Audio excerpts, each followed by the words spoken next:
gentlemen, kita sambut moderator Ngopi Khairuddin Faslah Siregar. Assalamualaikum warahmatullahi wabarakatuh. Selamat malam untuk kita semuanya. Kembali kita bersua pada episode berikutnya di program spesial yang kami persembahkan dari Radio Start 102,6 FM, yaitu Ngopi, Ngobrol Politik.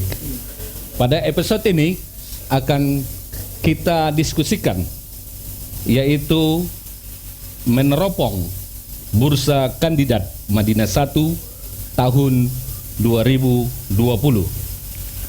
Acara ini kami siarkan secara langsung lewat frekuensi 102,6 FM, kemudian juga lewat media sosial kita di akun halaman Facebook Radio Start 102,6 FM Panyabungan, dan juga live streaming kita di www.startfmmadinah.com.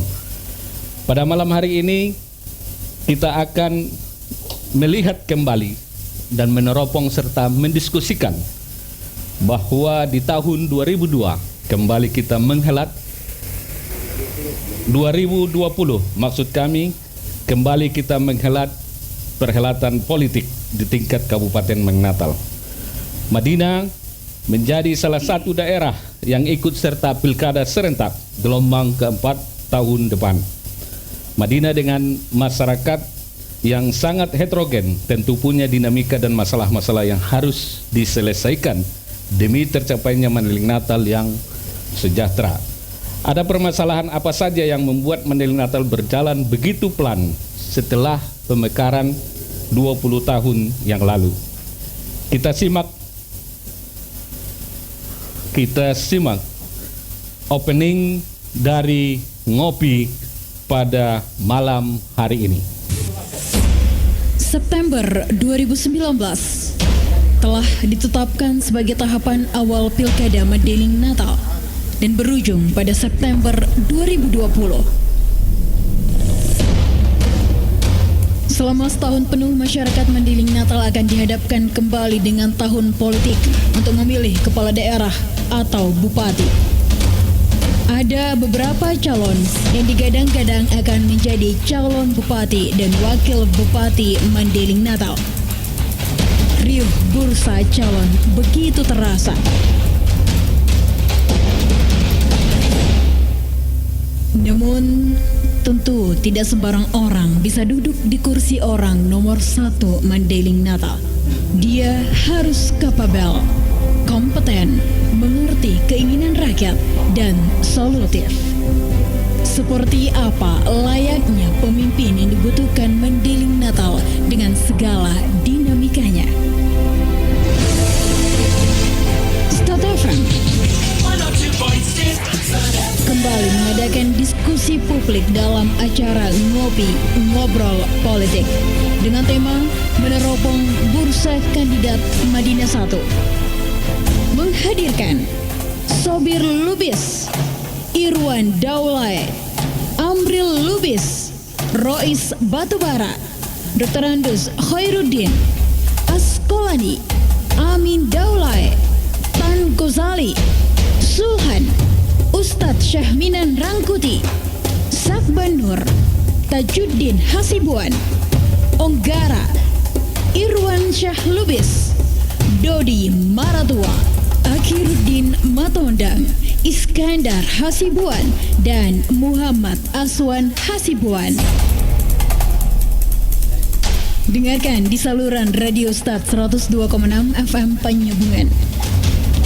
Dan saksikan secara live di laman Facebook Radio Start 102,6 FM Panyabungan dan redaksi Start News.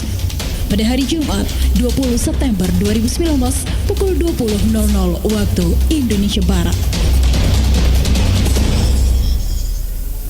Baik, 100 Program Ngopi, Ngobrol Politik.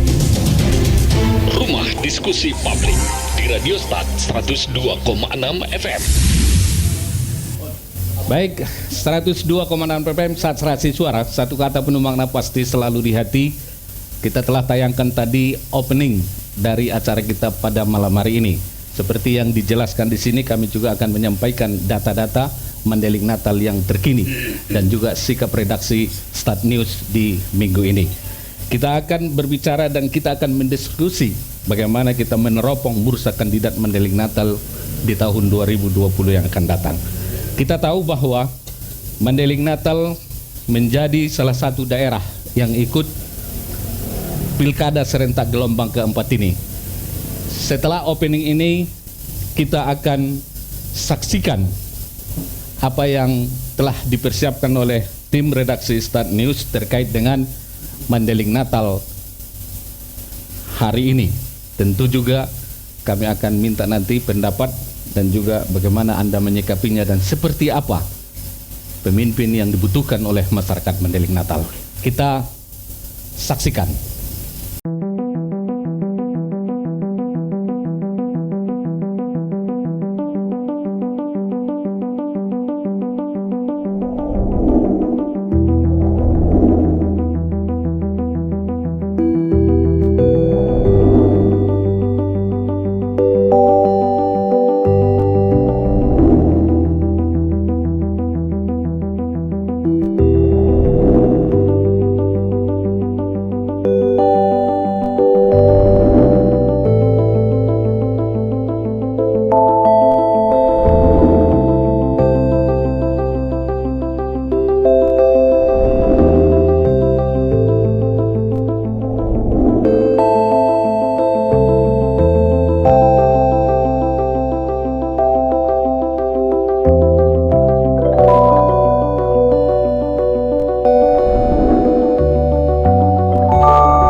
Baik, terima kasih Anda telah menyaksikan para narasumber kami. Mudah-mudahan sudah memiliki catatan masing-masing untuk menyampaikan siapa sebenarnya, sosok seperti apa sebenarnya yang dibutuhkan oleh masyarakat Mandailing Natal 5 tahun ke depan.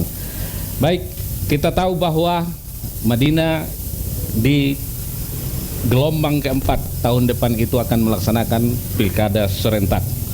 Tentunya permasalahan apa saja yang membuat Mandailing Natal begitu, kalau kita mengatakan perkembangannya kurang pesat, apalagi dalam kaitan 20 tahun Kabupaten Mandailing Natal telah dimekarkan. Kita ke Rocky Gerung Mandailing Natal dulu yang pertama. Bisa kita nobatkan itu. Ada Pak Amin Daulay. Bagaimana sebenarnya kondisi Mandailing Natal saat ini? Kemudian sosok seperti apa yang dibutuhkan oleh masyarakat Mandailing Natal 5 tahun ke depan. Assalamualaikum warahmatullahi wabarakatuh. Pertama ingin saya sampaikan terima kasih, kita apresiasi kepada Start News FM yang telah melaksanakan acara ini. Dan mudah-mudahan ini termasuk salah satu solusi. Ini sangat memalukan sebetulnya. Sejarah Mandailing Natal ini dikenal dengan William Iskandar, tokoh pendidikan nasional Nusantara barangkali. Tetapi indeks pembangunan manusia di Mandailing Natal yang sebagaimana dicantumkan tadi nomor 29 dari 33 kabupaten kota. Ini sangat memprihatinkan. Tidak akan mungkin Mandailing Natal ini maju pesat sementara IPM manusianya sedemikian. Apapun yang kita buat, jalan, jembatan ini segala tidak mungkin. Mission of impossible itu. Itu yang pertama. Jadi acara ini adalah salah satu solusi. Diharapkan ke depan acara-acara seperti ini lebih baik. Dikaitkan dengan bagaimana Pilkada 2020 mencari Bupati Mandailing Natal yang bisa mengemban amanah ini. Jadi melihat orang-orang yang muncul sekarang, tokoh-tokoh Mandailing Natal, saya pesimis. Tantangan-tantangan seperti yang tadi bisa terselesaikan. Kenapa? Ini kita berpikir Mandailing Natal, tapi datang orang tokoh-tokoh ingin menjadi bupati di Mandailing Natal ini lebih dini sudah memilah-milah masyarakat. Harusnya setiap tokoh figur yang datang ke Mandailing Natal ini pertama sekali kita memakai negeri beradat. Jas merah, jangan melupakan sejarah. Harusnya tokoh-tokoh itu mendatangi bersilaturahim dengan orang-orang pendiri kabupaten dulu. Pendiri kabupaten ini seperti yang saya sampaikan, bagaimana sebetulnya cita-cita itu. Karena bagaimanapun supir ke Medan, ini sopir yang berdatangan ini kan sampai motor di Sidimpuan baru dia sopir. Sementara pia yang kita lewati kan bukan sebagaimana otaknya. Rakyat Mandailing Natal ini kan menginginkan kabupaten ini bagaimana? Bukan dia membawa konsep. Konsep di mana? Enggak tepat nanti untuk Mandailing Natal itu. Itu yang saya prihatinkan. Dan orang-orang di ring satunya sebetulnya kandidat ini, tokoh-tokoh Mandailing Natal yang berdatangan ingin maju di dalam pilkada ini, saya rasa dia memiliki niat yang baik untuk itu. Tetapi dia membentuk orang-orang di sekelilingnya, muncullah kaum-kaum oportunis. Si anu jangan, si anu udah memilah-milah duluan, adu domba segala macam. Jadi TS di ring satunya ini yang merusak sebetulnya. Iya kan, terkontaminasi pikiran. Padahal yang datang ini udah mumpuni, tapi diracuni pikiran-pikiran kecil. Kenapa? Orang-orang di Mandailing Natal ini sering saya sebut politik oportunis. Iya kan? Kenapa? Ini Kabupaten Mandailing Natal ini kan dari konteks pemekaran, dari desa menjadi pola pikir kabupaten. Dipaksakannya dirinya dewasa, padahal politik dia tidak tahu. Ini yang merusak kabupaten ini sebetulnya. Menurut yang saya amati. Jadi sebelum pembahasan lebih lanjut, inilah Mandailing Natal diupayakan, jangan seperti sekarang. Ini kan sebetulnya secara etika naib sangat dikritisi pemerintah sekarang. Kenapa? Soal jalan, jembatan tadi, fasilitas banyak yang belum baik. Ini enggak, bagi kita itu enggak baik, bagi mereka sangat tepat. Kenapa? Oleh penyelenggara pemerintah sekarang, mereka punya IOP. IOP itu memang jalan harus jelek. Kalau mulus jalan itu mereka keberatan, makanya jalan-jalan harus jelek itu. Jadi pemimpin-pemimpin seperti ini memang bagi kita itu jalan ini rusak, bagi mereka inilah bedan yang bagus untuk kita. Jadi pemimpin ke depan itu harus mengerti sebetulnya apa yang sebenarnya harus dipahami yang mendasar oleh pemimpin yang akan datang. Harus dipahami pemimpin yang akan datang bagaimana sebetulnya amanat derita rakyat Mandailing Natal itu. Kita di pantai baratnya Sumatera Utara itu sudah cukup lama tertinggal. Kita tertinggal segala hal, ekonomi misalnya. Coba ekonomi masyarakat sekarang bagaimanapun kesehatan, pendidikan, kalau ekonominya kucar-kacir, bagaimana menjalankan pendidikan itu saya rasa. Menurut pandangan Pak Amin sendiri, kebutuhan yang apa yang mesti harus dijalankan oleh pemimpin yang akan datang? Apakah ia lebih konsentrasi atau lebih memprioritaskan pada pendidikan? Itu tadi data sudah kita sampaikan. Apakah pada peningkatan sumber daya, infrastruktur, atau ekonomi? Seperti apa kondisi yang dibutuhkan oleh Mandailing Natal ini untuk 5 tahun ke depan oleh pemimpinnya? Apa isu dan juga prioritas yang dibutuhkan? Jadi pemimpin Mandailing Natal ke depan, menurut saya itu dia harus tahu dan bersyukurlah ya. Kabupaten Mandailing Natal ini sumber daya alamnya subur, kaya. Ya. Sumber daya manusianya sebetulnya bermanfaat, berpotensi apabila diberdayakan. Ya. Jadi bagaimana sumber daya manusia ini ciptakan lapangan kerja, membangkitkan roda perekonomian. Betul. Jadi jangka pendek sebetulnya untuk Mandailing Natal 50% kebijakan itu untuk jangka pendek. Atasi dulu persoalan masyarakat jangka pendek ini. 25% jangka menengah, 25% jangka panjang. Misalnya kalau jangka panjang kita bangga dengan ini, dengan yang kegiatan sementara rakyat perut keroncongan, bagaimana? Bagaimana membeli tiket pesawat terbang kalau perut kita keroncongan, kan begitu. Tapi sudah ada. Jadi memang sudah ada, angan-angan boleh. Tapi pemerintah itu harus tahu mendahulukan yang penting daripada yang perlu. Lapangan terbang itu ini segala macam perlu. Penting tuh tidak. Jadi yang penting itu perekonomian, lapangan kerja, dan pendidikan menuju Mandailing Natal yang madani. Oke, baik. Sementara demikian, terima kasih. Terima kasih Pak Amin. Pak Aswan Hasibuan, mantan birokrasi kita yang memahami betul sebenarnya Kabupaten Natal. Beliau ini adalah mantan Bapeda, lama di birokrasi. Kita minta pendapatnya dulu. Sebenarnya sejauh seperti apa gambaran Mandailing Natal saat ini, dan kemudian kebutuhan Mandailing Natal itu untuk 5 tahun ke depan yang menjadi prioritas itu apa? Kita minta dulu pendapat Bang Aswan Hasibuan ini, kondisi Mandailing Natal saat ini, kemudian 5 tahun, apa yang menjadi prioritas dan yang paling dibutuhkan oleh Madinah, supaya tahu betul bahwa calon-calon bupati kita ini, kita meneropong bursa kandidatnya dulu ini. Oke, kami persilakan Pak Aswan. Assalamualaikum warahmatullahi wabarakatuh. Waalaikumsalam. La in syakartum la azidannakum wa la in kafartum inna adzabi lasyadid. Kalau kita melihat di monitor tadi, yang ada keterbelakangan. Kemajuan tidak pernah diekspos. Itu biasa. Karena pengalaman itu yang penting untuk ke depan. Madinah yang madani itu sudah ditetapkan dalam paripurna DPRD tahun 2000. Madinah yang madani. Madinah itu pun dulu nama itu bukan gampang untuk membuat itu. Ada dulu mengatakan mantal, mana tahan lapar kata orang. Ada mengatakan manna, itu ada Ustadz ayam manna dari Bonandolo. Ada mengatakan segala macam anekdot itu. Kalau kita datang rapat-rapat dengan kabupaten kota lainnya, kalau Madinah tidak ada yang membantah. Dikatakanlah Serambi Mekah, Mandailing Natal.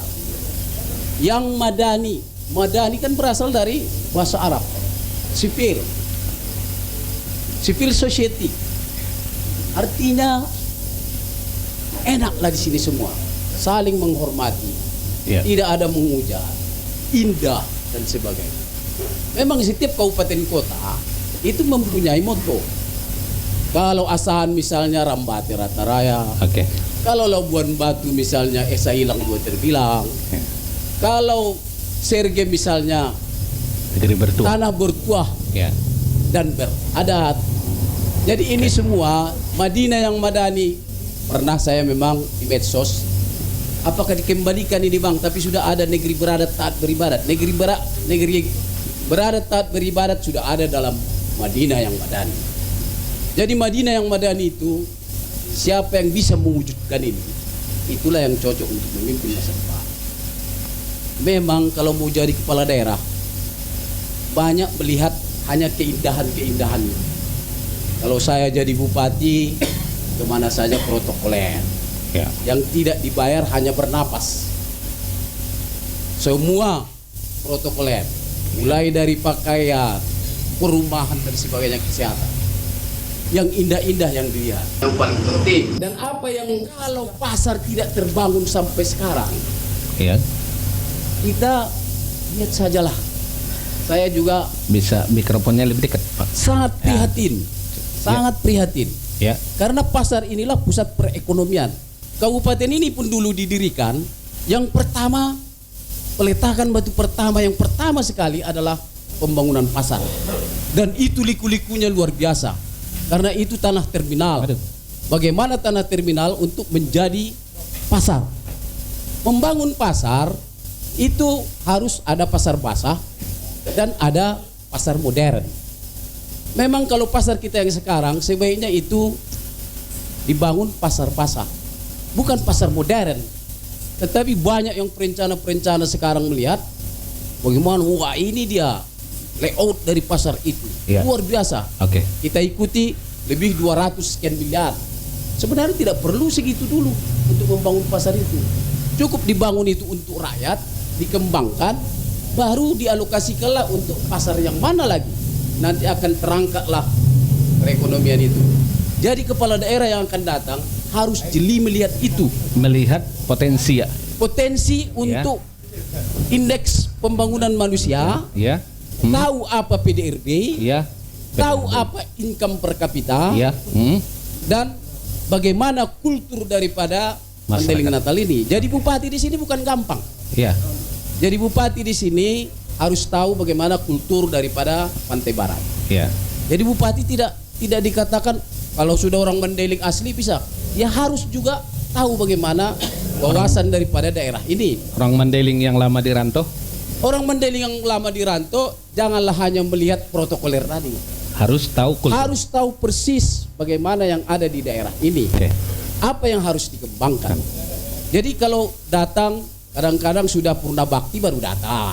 Gitu.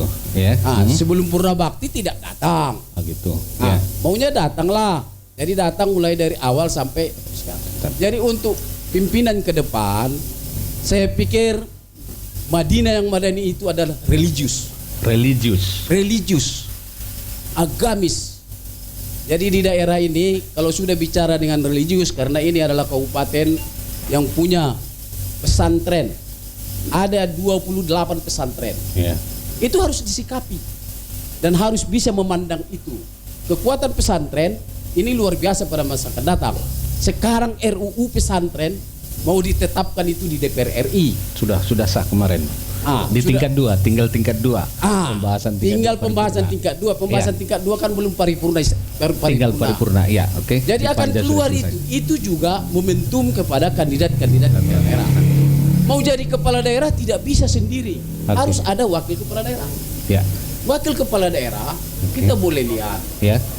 Kalau kita melihat ke Padang Sidimpuan, politisi dengan birokrat. Ya. Kenapa demikian? Jadi ini paduan seperti apa? Yang Maunya politisi idealnya dengan birokrat. Politisi, birokrat. Politisi dengan birokrat. Politisi dengan mantan birokrat Bisa saja. bisa juga. Karena sekarang kan sistem dalam pembangunan ini harus tahu planning, budgeting, ya. performance, Ya. dan administration. Oke. Jadi kita itu tidak bisa, itu tidak akan tercapai apa yang akan dicapai oleh WTP dalam Wajar. BPK setiap tahun. Itulah sebenarnya Yang kabupaten ini kita lihat dan- kapan WTP itu datang. datang. WTP itu datang Ya. kalau sudah kepala daerahnya sudah memimpin generasi-generasi milenial, Baik. generasi-generasi Z. Itu yang akan datang. Kita sekarang barangkali banyak lagi saya katakan gaptek barangkali kalau persentasenya masih banyak. Jadi untuk ke depan ini itu harus bisa menguasai bagaimana tata kelola pemerintahan. Jangan hanya dilihat protokoler. Ya. Kalau saya jadi bupati, kawal depan, kawal tutup, Itu seremoni ya? Itu seremoni saja. Kalau datang kalung bunga, esensinya gitu ya. gunting pita, itu jangan. Amanah ini yang berat sebenarnya. Bagaimana meningkatkan perekonomian.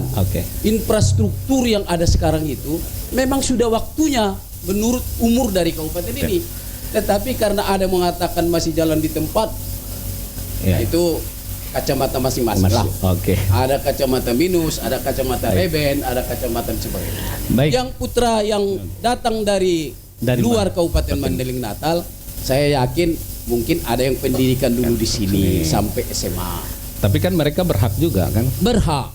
Berhak itu terbuka. Karena ini terbuka demokrasi ini. Siapa saja silakan datang. Tetapi jangan lupa peta di DPRD itu 755 triple 4 322 4. Artinya 8 kursi bisa menjadi kandidat. Jadi kalau 8 kursi bisa menjadi kandidat, kalau itu dibagi rata, berarti bisa saja kandidatnya 5 pasang. Apakah itu semua 4 persegi yang merupakan kubus dia? Tidak mungkin, ini kan politis. Pak Aswan menghitung nggak ada pasangan dari independen? Menghitung nggak? Menghitung. Ada yang mengatakan demikian. Kos untuk maju itu kadang-kadang terlalu tinggi. Lewat konsolidasi dan sebagainya. Nggak, kos yang tinggi itu yang mana? Lewat apa? Lewat dua-dua sebenarnya tinggi. Tapi ada mengatakan partai sama kalau sudah berakar dia di masyarakat, mungkin lebih murah. Lewat independen. Lebih murah lewat independen. Kenapa? Karena ada di sini masih ada kepemilian, Hangi, anak Poru, Mora dan sebagainya. Pak Aswan meneropong itu ada nggak?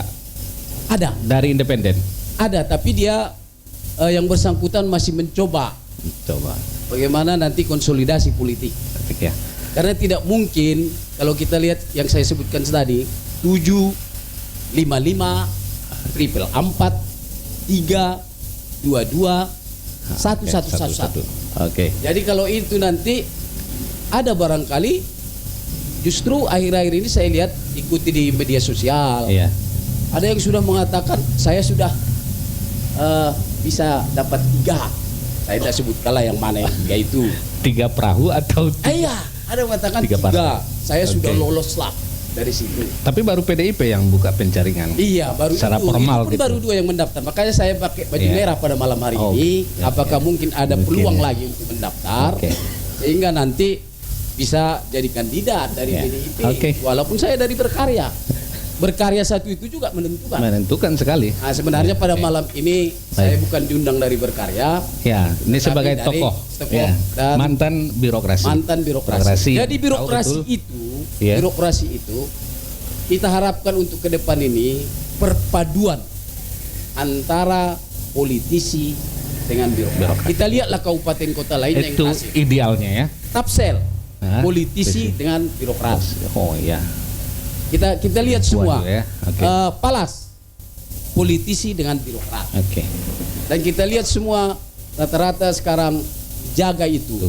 Karena banyak kali sekarang cobaan-cobaan dalam pengelolaan anggaran ini. Semua yang dianggarkan itu kadang-kadang pandangannya salah. Padahal hasilnya tidak pernah diekspos. Baik Pak Aswan, terima kasih. Ini tadi sudah meneropong bahwa berapa sebenarnya jumlah kandidat kita nanti, kemudian kebutuhannya juga. Dan masing-masing juga sudah mencatat ini oleh yang ada di sekitar kita. Idealnya itu seperti apa tadi? Itu pendapat dari Pak Aswan. Demikian. Terima kasih Pak Aswan. Saya ke mantan DPR dulu. Tadi mantan birokrat sudah, mantan DPR sama. Saya tutup dulu. Kalau pedang melukai tubuh masih ada obat dicari. Belum ditutup Bang. Bang Kandar, sama halnya dengan apa yang saya sampaikan tadi sama Pak Amin, sama Bang Aswan juga. Seperti apa yang kita butuhkan dan teropongnya Bang Kandar itu kali-kali dan kalkulasinya jumlah kandidat kita nanti seperti apa gitu. Bolehlah. Gambarannya. Terima kasih. Tadi katanya Reki Gerungnya Muhammad Amin. Kalau saya mengatakan Reki Gerung itu Amril. Amril itu. Gitu. Amril. Amril itu di situ. Reki Gerung Mandailing Natal. Karena belum didengarnya bicaranya itu, nanti kita dengar itu. Kita tunggu. Terima kasih. apa yang telah disampaikan oleh Muhammad Daulay tadi sama Abang Anda Aswan yang sering kami balas pantun di medsos, baik mengenai kandidat maupun mengenai Mandailing Natal. Kalau saya melihat kandidat Bupati Mandailing Natal ini bukan dari tatanan seperti apa yang disampaikan oleh Bang Aswan. Itu KW Bang Aswan lah, itu sudah disampaikan, mohon dipahami kalau ada di sini bahagian daripada kandidat yang sampai saat ini dalam catatan saya sudah 9 orang yang maju menjadi calon bupati dan wakil bupati, terlepas dia mau bupati atau wakil bupati. Saya sampaikan saya tidak pilih kasih yang menyatakan ataupun sudah ada niatnya untuk menjadi calon bupati yang santer, bukan calonnya yang mengatakan, tetapi boleh saya katakan pendukungnya ataupun orang-orang dekatnya. Yang pertama ya, kita masih ada mendengar Bang Dr. Andus Haji Dahlan Hasan Nasution masih mau maju pada Hana.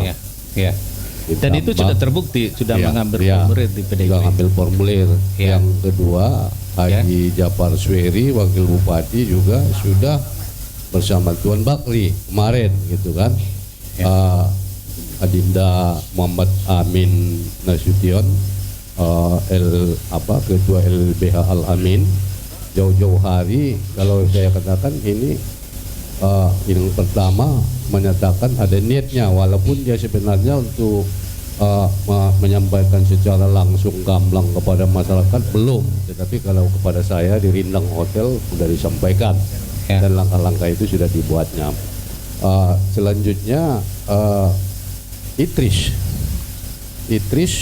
dengan Imran Haitami, cuman rada-rada hilang kan, tapi tidak jelas, tapi katanya independen. Amin juga kata dengar-dengar independen, tapi secara pembuktian saya belum pernah melihat. Dan juga muncul Brigjen Purnawirawan Muhammad Sofrat Nasution. Itu juga sudah menyatakan secara di tengah-tengah masyarakat, katakanlah dulu kepada wartawan ataupun melalui media-media. Satu lagi cewek, Atika Asmi Nasution, ada putri daripada Haji Koir. Walaupun ada protes dari Muhammad Amin, walaupun nggak sambung sama saya, Atika Asmi Nasution ini S2, tamatan Australia S2. Saya sudah bincang-bincang hampir 2 jam dengan beliau, memang IQ-nya juga encer juga, hampir 2 jam. Begitu juga dengan Sobat Nasution. Muncul lagi Tuan Bakri kemarin sama Sweri, Tuan Bakri, Haji Bakri. Kalau saya ditanya ya, dan ada nanti yang tersinggung, saya sangat tidak sepakat Tuan Bakri maju untuk calon kandidat berbagai alasan kan. Itu saya pribadi kan. Nggak boleh. Muncul lagi pensiunan polisi Airun Nasution, AKBP Airun Nasution. Sudah komunikasi dengan saya juga, sudah jadi ada 9 atau 10 itu. Jadi ini semua saya memandang. Indra Porkas. Indra Porkas, sorry. Indra Porkas memang komunikasi belum, tapi ada spanduk banyak saya lihat. Sudah Indra Porkas mungkin ya. Juga, tapi saya belum pernah komunikasi kalau yang satu ini. Tapi yang lainnya saya sudah komunikasi. Satu lagi? Kalau itu saya belum pernah mendengarkan. Belum. Jadi itu yang saya lihat. Saya memandang ini putra terbaik Mandailing Natal. Semuanya putra terbaik. Putra terbaik Mandailing Natal. Saya katakan tadi seperti apa yang disampaikan Amin Daulay tadi, harus menguasai itu benar sekali.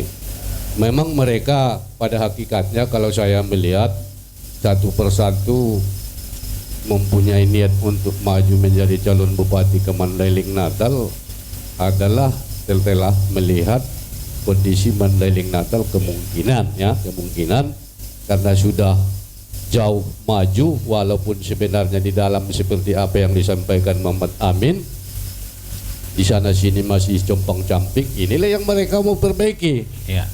Tapi saya melihat dari seluruh kandidat yang muncul ini belum ada betul-betul menyatakan bahwasanya dia maju dengan perahu ini ataupun dengan perahu ini, dengan independen, dengan apa, belum pernah saya lihat. Artinya katakanlah seperti Adinda Muhammad Amin katanya independen, saya belum pernah melihat dibuktikan dengan ada dukungan dari ini. Kita takutnya mengatakan seperti ini nanti mana tahu ada yang salah. Ada yang salah di situ, ada sama kita sampaikan, itu maksudnya. Jadi dari semua calon yang muncul ini, walaupun ada deklarasi kemarin saudara Haji Bakri Mustafa dengan Sueri di Medan, kalau saya melihat sampai detik ini baru 2 yang betul-betul sudah menyatakan maju, yaitu satu lagi tadi ya, lupa ya, Haji Aswin Parinduri dengan Dahlan Hasan Nasution melalui pendaftaran ke PDI. Kalau yang lainnya saya lihat belum. Belum. Walaupun ada di media-media apa, itu kan katakanlah seremoni daripada perjalanan mereka, apa yang diperbuat oleh mereka itu sangat bagus sekali. Apa yang dibutuhkan yang sangat mendasar untuk pemimpin kita yang akan datang? Kalau saya katakan ini didengar Bang Dahlan nanti marah dia. Saya paling cerewet. Kita memang kita dipublikasikan semua. Saya sangat sepakat dengan Amin Daulay tadi. Ya. Pendidikan sama IPM kita itu kan itu bertolak belakang berapanya itu. Seiringannya sebenarnya itu. Saya sampaikan, kebetulan adik saya Miswar juga sering jumpa dengan Bupati. Saya berkali-kali saya sampaikan ini, masih Tapanuli Selatan ini. Ini ada orang Penyambungan Timur di sini. Adinda saya Rangkuti. Si Dahler di Huta Tua kepala sekolah masih Tapanuli Selatan. Sampai hari ini masih kepala sekolah dia di situ. Berapa ratus kali saya sampaikan ini sama orang pendidikan. Berapa ratus kali saya sampaikan sama Bupati. Tak pernah didengar. Bagaimana kita mau berubah? Jadi prioritasnya apa? Pendidikan. Itulah yang semestinya harus diprioritaskan pendidikan kita dulu kondisinya. Itu akan terangkat kalau saya terangkat itu satu persatu nanti itu. Itu yang menurut saya. Itulah contoh. Belum lagi kita kaji ke dalam itu. Kalau saya melihat itu kadang-kadang terakhir saya sampaikan itu sama sekretaris pendidikan. Masih ada nggak niat kalian untuk mengganti kepala sekolah itu? Bang. Kita ke prioritas yang tadi ya. Di samping itu pendidikan, kemudian apalagi peningkatan sektor ekonomi dibutuhkankah kondisi masyarakat kita gitu? Kalau saya menilai, karena saya sering di lapangan itu, kalau sudah pendidikan itu maju secara perlahan itu nanti rakyat apa yang dibutuhkan rakyat untuk pemimpinnya 5 tahun ke depan? Kalau rakyat kan tahu sendirinya itu, dia kan bukti nyata. Ya, bukti nyata. Contoh jembatan Tambangan katanya dibangun tahun 2020, ya bangun. Ya itu selesai udah, jangan ansor atau yang ingin surga. Artinya komitmen itu ya. Iya, komitmen untuk membangun itu ya. Itu yang dibutuhkan oleh masyarakat kita saat ini. Saya melihat itu karena saya sering di desa-desa, itu yang mereka butuhkan. Bukti nyata ya udah. Bukti nyata ya. Baik. Makasih Bang Kandar, ditahan dulu sejenak. Baik sahabat Start FM dimanapun Anda berada. Kami akan lanjutkan diskusi kita pada malam hari ini. Kita tadi mengangkat tema meneropong Bursa Kandidat Mandailing Natal tahun 2020 setelah pesan-pesan berikut ini. Program Ngopi, Ngobrol Politik. Rumah Diskusi Publik di Radio Start 102,6 FM.